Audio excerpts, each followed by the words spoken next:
Once upon a time, in a small village called Umuokwu, there lived a young boy named Nkem. Nkem was a brave and smart boy, but he was very small. His father, Okachukwu, was the strongest man in the village. He could lift heavy stones and hunt the biggest animals in the forest. Everyone in the village loved Okachukwu because he was kind and helped people, but they also feared him because of his strength. One day, Okachukwu decided to take Nkem into the forest. He wanted to teach him how to hunt, just like he had learned from his father. Nkem was excited, but also a little scared.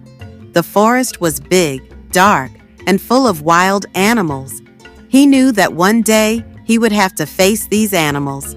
"Are you ready, Nkem?" Okachukwu asked his son as they walked towards the forest. "Yes, Daddy, I am ready," Nkem answered with a big smile. He wanted to be strong like his father. The two of them walked into the forest, their feet making soft sounds on the dry leaves. Nkem held tightly to his father's hand, looking around at the tall trees and listening to the birds singing. It was beautiful, but Nkem couldn't stop thinking about the wild animals that might be lurking in the shadows. As they walked deeper into the forest, they came across some animal footprints on the ground. Okachukwu bent down to study them. "These footprints belong to a leopard," Okachukwu said. "It's a dangerous animal. It hunts at night, but we might still find it today. Be very careful, Nkem." Nkem's heart started to race. He had heard stories about leopards from other children in the village. They said that leopards were very fast and could jump higher than anyone could imagine. But Nkem didn't want to show his fear. He wanted to be brave like his father. "I am not afraid, Daddy," Nkem said, even though he was shaking a little. Okachukwu smiled at him. "That's my boy. But remember, always be careful. A leopard is very strong, and it will not hesitate to attack if it feels threatened." They continued walking, following the leopard's tracks. The sun began to set, and the forest grew darker. Nkem started to feel nervous. What if the leopard was nearby? Suddenly, they heard a loud growl. It came from behind them. Nkem froze, and Okachukwu turned around quickly, his hand on his spear. "Stay close to me, Nkem," Okachukwu whispered. Before they could move, a huge leopard jumped out from behind a tree, its sharp teeth showing in the moonlight. It was the biggest leopard Nkem had ever seen. The animal's eyes glowed in the dark, and it looked angry. Okachukwu raised his spear to protect Nkem. "Run, Nkem! Run back to the village!" he shouted. But Nkem didn't run. He knew that if he ran, the leopard might chase him, and his father would be left to fight it alone. Instead, Nkem grabbed a big stick from the ground and stood beside his father. "Daddy, please stop. It's paining me." Nkem cried out as the leopard started to circle them. His hand was shaking, but he knew he had to help his father. "Stay behind me, Nkem," Okachukwu shouted. He stepped forward to face the leopard. The leopard growled again and leapt towards them. Okachukwu swung his spear, but the leopard was fast. It dodged the spear and scratched Okachukwu's arm.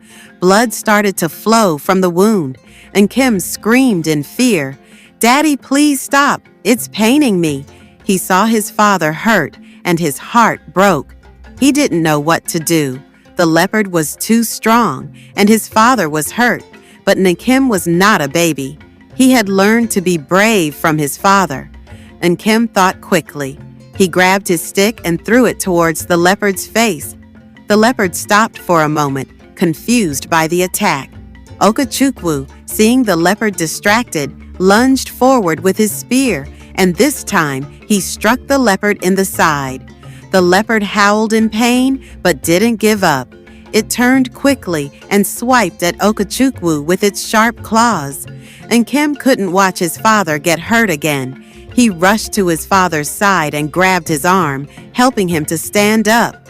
"Daddy, we have to go back. "We have to save you," Nkem said, his voice shaking. But Okachukwu was stubborn. "No, Nkem, we can't run now. We have to fight. This is our chance to show the village how strong we are." The leopard growled loudly and jumped at them again. This time, Nkem knew what he had to do.